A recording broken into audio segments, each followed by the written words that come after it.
ڈالیں گے शोबिस की दुनिया पर। मकबूल अदाकार व टीवी मेजबान इमरान अशरफ की आने वाली कैनेडियन भारतीय पंजाबी फिल्म इन्हां नूं रहना नहीं आंदा पाकिस्तान समेत दुनिया भर में 22 अगस्त को सिनेमाघरों की जीनत बनेगी। इमरान अशरफ मज़कूरा कैनेडियन भारतीय पंजाबी फिल्म से कबल मुतअद्दिद पाकिस्तानी फिल्मों में काम कर चुके हैं, ताहम वो पहली बार किसी गैर मुल्की फिल्म में नजर आएंगे।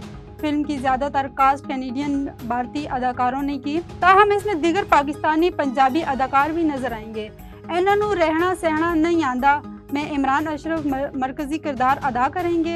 फिल्म की हिदायत रोपन बाल देंगे, जबकि इसमें भारतीय पंजाबी गुलकार व अदाकार जेसी गिल भी एक्शन में नजर आएंगे। पाकिस्तान के उभरते हुए अदाकार अहमद हसन ने अपनी अज़दवाजी ज़िंदगी से मुतालिक दिलचस्प इंकशाफ किया।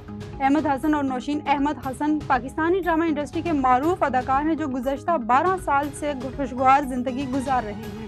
दोनों की मुलाकात एक ड्रामे के सेट पर हुई थी और फिर ये रिश्ता मोहब्बत में बदल गया। अदाकार ने निजी टीवी के एंटरटेनमेंट शो में गुफ्तगू करते हुए बताया कि मेरा रोज़ का मामूल है कि मैं सोने से पहले बीवी के पांव दबाता हूँ, इससे इसे सुकून मिलता है और मुझे बरकत मिलती है। मुकदमा सुमेरा की बहन फरियाद की मदियत में दर्ज किया गया। मुकदमे में साबिक शौहर और इसके करीबी दोस्त नामजद किया गया। FIR के मुताबिक दोनों अफराद पर इल्ज़ाम है कि वो सुमेरा पर मुसलसल जहनी और जिस्मानी तशद्दुद करते थे। जहनी और जिस्मानी तशद्दुद के नतीजे में सुमेरा की मौत वाक़या हुई। दूसरी जानब पुलिस ने मुकदमा दर्ज करने के बाद तहकीक का आगाज़ कर दिया और मुल्ज़िमान की गिरफ्तारी के लिए छापे मारने शुरू कर दिए।